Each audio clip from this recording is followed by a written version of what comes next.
Texas general elections are officially underway, and I'm jumping on here to help you vote by being informed. I'm gonna give you my quickest rundown of the propositions on the ballot. Okay, let's go. Prop 1, Texas State College funding. This essentially will set up 2 large funds for technical colleges and trade schools. Pros, the money can be used for better training, equipment, facilities, and may provide for more career opportunities. Cons, the state would have to set aside funds. It is not identified where this money would be coming from. It does prioritize a narrow group over a larger subset that has been needing assistance, i.e. public schools, K-12, community colleges, universities. There's also very unclear accountability of who will oversee spending and how it will be spent.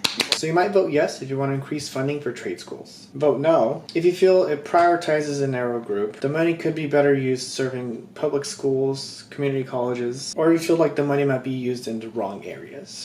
Prop 2, capital gains tax ban. So while the state doesn't have a capital gains tax, this would make it illegal to create a tax on capital gains, while also creating an extra step to revise in the future. Some pros, it makes Texas more appealing to businesses and investors, and it makes it harder to revise it in the future. Cons, it primarily benefits the wealthy. It gives them even more tax breaks. It's unnecessary as this is already the law, and it's only going to limit flexibility on that in the future. So, you might vote yes, that you like that it makes it harder to revise in the future, and that you like that it incentivizes businesses to move to Texas. You might vote no if you think it's unnecessary, if you think it's just limiting flexibility in the future, if you can see that it's going to primarily benefit the wealthy, give them more tax breaks.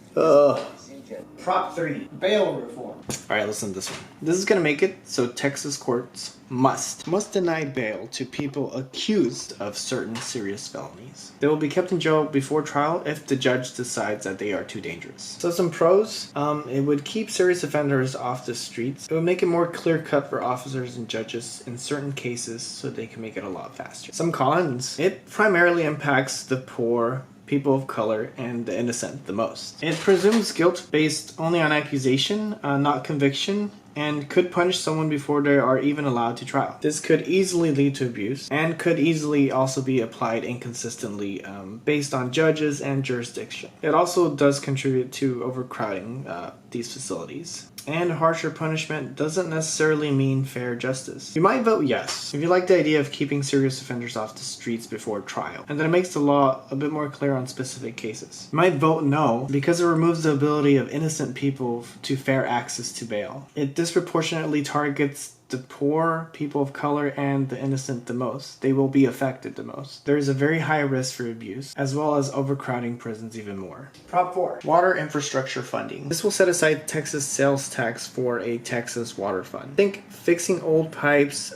building water reserves, and securing safe and reliable drinking water. Some pros are that it will help with long-term planning for emergency water projects. No new taxes. It redirects existing funding to this project. Some cons. It is less flexible funding, as in it's going to have to take away from existing taxes, which would pull away from education and healthcare, which is already scarce. You don't know how the money is planned to be used and what the priorities are. It is a permanent redirection, and it's going to make it harder to address if it needs to change. You might vote yes if you want to provide long-term planning for water infrastructure. You might vote no if you don't like that it's taking money away from other programs like education and healthcare, if you don't like how unclear it is how the money will be used and the priorities, and that you don't like the limitation that it puts in the future. Prop 5, tax exemption on animal feed. What does this mean? Simply, this is going to exempt businesses on animal feed that is kept in stock. Pros, it'll help small feed stores, and in this way it supports agricultural and rural communities. Some cons, it's a very specific group.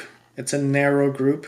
It makes the tax system a bit more convoluted and complicates tax reform. You might vote yes if you like that it provides tax breaks for feed stores. You might vote no if you don't like that it only affects a very specific group, and at that it's businesses. And you don't like that it complicates the tax code in the future. Okay, that's 1 through 5. There's 17 altogether. I'm gonna try to make 2 more videos. Please make a plan to go vote. Pick a day, pick a time, know where you're gonna go, and make it happen so it doesn't just slip by. Thank y'all for making it this far. I have a voter guide that says a little bit more in detail if you want to take a look at it. I'm gonna see if I can upload it somehow and make it accessible to you guys. So if I figure that out, I'll put it on the next video. Thank y'all.